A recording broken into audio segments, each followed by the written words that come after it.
Mungu awabariki sana kwa hilo.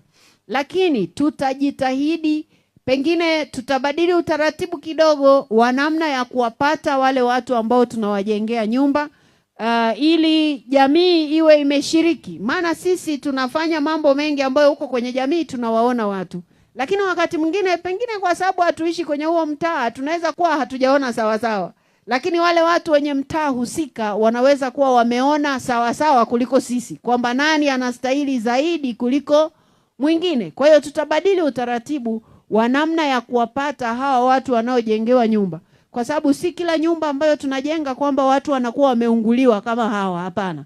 Zingine hizi zilizotajwa hapa sio kwamba watu walipata athari za moto, ni kwamba tu kwenye huo mtaa hawa vijana wanakuwa wamepita na ile bendera ya upendo, alafu wakifika huko wanakutana sasa kati hao wanaowasaidia, labda wakipeleka chakula ama mahitaji mengine, wanasema tumepita nyumba fulani, labda ina watoto 5, alafu mama labda yuko peke yake au baba yuko peke yake. Basi tunaona katika wahitaji hawa, hii nyumba ina familia watoto wengi, basi ina uhitaji zaidi. Lakini huenda kwenye huo mtaa yupo mwingine ambaye ameachwa, ambaye ndo tungeanza naye huyo. Tunatamani tuwafikie wengi, lakini lazima tuanzie kwenye yule ambaye ni muhitaji zaidi.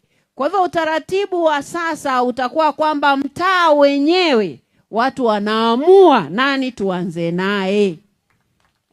Kwa hiyo shughuli itakuwa sasa kwenye mtaa. Ikifika tu zamu ya kata fulani ambayo inafuata, basi kwenye hiyo kata tunakubaliana mtaa gani.